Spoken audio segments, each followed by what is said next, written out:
Breaking into product marketing is tough. You get ghosted, rejected, and overlooked. And it feels like everyone who makes it either has an MBA or Google on their resume. But that's not the full story. Today, you'll see 4 real paths that people took to break into product marketing without a traditional background. What sets them apart, what they struggled with, and how they made it work. And stick around till the end because I'll share the one thing that they all had in common. 1. Shri, network with intention and grit. Shri moved to the US to get an MBA from UC Riverside. Before that, he studied computer science and did sales enablement for a startup in India. In his final year, he had 2 job offers. He accepted one, but then Last year, before graduating, I had 2 job offers. I chose one offer, but then the one I chose, it was 1 week before me joining there because of the budget issues. They revoked that offer. So that was really heartbreaking. he was crushed, but he didn't give up. He started over. So after that, I started from the bottom, searching out product marketing roles, went to different websites, LinkedIn. He did the product marketing career track, joined the product marketing alliances Slack group, and started cold messaging people. One person replied, I love what you're doing. And even though I don't have a position right now, but I still would love to speak with you and understand your background and what are you doing. I gave them about my background, what am I doing, what's my experiences, what are my projects that I've worked upon specifically around product marketing. At first, nothing came of it, but 10 months later, that person messaged him with an opportunity.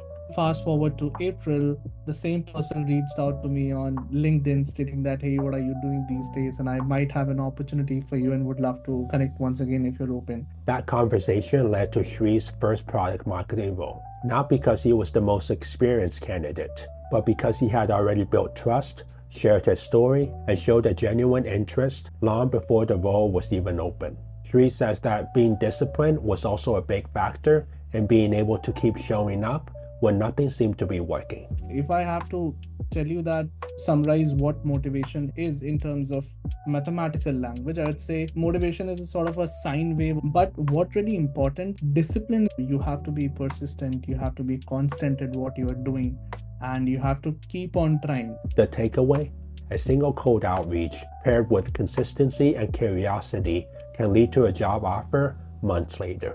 2. Zach, use your industry expertise as your differentiator.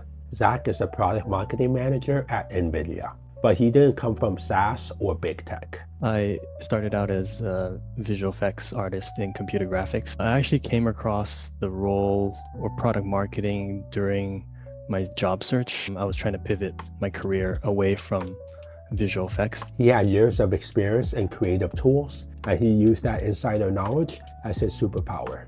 I really tried to dig to what am I good at? That's the question I asked. Communicating with people, computer graphics, of course, community empathetic.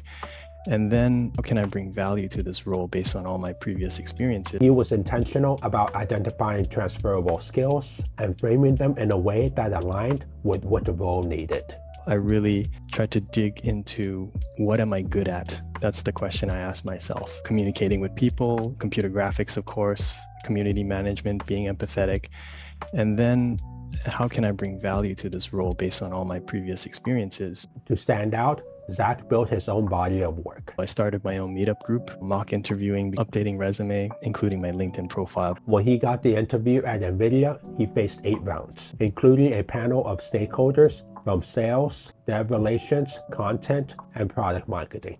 The questions were tough, especially since he didn't come from a traditional background. They asked me a lot of questions from, you're not the typical product marketer, you're not a product marketer, what can you offer? Zach leaned on his ability to communicate across technical and creative functions. He made sure that his answers were structured and clear, and like how a developer might think. They really wanted to see communication skills in this job. They wanted to see how I get my ideas across. I really tried to think like maybe a developer or programmer, really start from the beginning, step by step, and grow it like a funnel. Zach didn't try to fit the mold. He showed how his background helped him think like the customer, and how that could resonate across disciplines. The takeaway? If you deeply understand a niche and can connect it to the product and customer, you have an edge. 3. Deepika turned entrepreneurship into a strategic edge. Deepika is a senior product marketer at Indeed. She started in luxury hospitality sales, moved to retail marketing in Dubai, worked at a branding agency, and even started her own e-commerce business. As she began thinking about her next chapter, she realized that she wanted a role that blended storytelling, strategy, and ownership, something that let her work across teams and shape how products are perceived. That's when a recruiter reached out, completely out of the blue, about a product marketing role. And for the first time, the pieces clicked. A headhunter actually reached out to me for this position super randomly. That's when I had started warming up to the idea of product marketing. I feel like everything that I've done until then, sales enablement, brand marketing, branding, and of course, put in a little bit of entrepreneurship to the mix. And I feel like product marketing was the perfect crux of all of that put together. She didn't try to hide her zigzag career. Instead, she leaned into it, using each chapter to tell a story that showed strategic thinking, ownership, and adaptability. When you're an entrepreneur, you have to own every expense and every revenue that comes in. That made me put a general manager or a business manager cap, which is the more strategic part of the product marketing function. During the interviews, she made sure to tailor her story to each stakeholder. If it was more focused on messaging, I made sure that I had my messaging skills amped up. And one was with the director of product strategy. And that was something I had to get more of my business hat on. Deepika reframed her diverse experience as proof that she can navigate ambiguity, understand customers, and deliver impact across teams. The takeaway? If you've ever built something, run a business, or worn multiple hats, don't downplay it. Show how it taught you how to think strategically, cross-functionally, and user-first. 4. Bree. Build your own experience. Bree was an undergrad at Roseman College who landed a spot as a Google APMM intern, but he didn't follow the typical college to internship path. He started with a gap year between high school and college. During that time, he explored different freelance gigs to figure out what he enjoyed. I took a gap year, and so when I did that, I was trying to figure out what I wanted to do post high school. I found a site called Fiverr. That's where I did a lot of my freelance jobs. That experimentation turned into a real interest in marketing, but he didn't jump straight into big name internships. First, he worked unpaid roles and helped out with marketing at student club organizations to build real-world experience. These smaller opportunities laid the groundwork for bigger ones. So my first big corporate break into marketing and tech was at Intel during COVID, and then I did that all the way up into May. I did it for 10 months. Bree treated every year in college as an opportunity to build his portfolio. He converted his summer internships into year-round roles to keep building experience during the school year.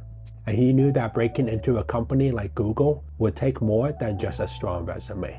So he started to reach out a lot. He used coffee chats not just to ask for referrals, but to learn how product marketers thought, what skills they value, and how they broke in.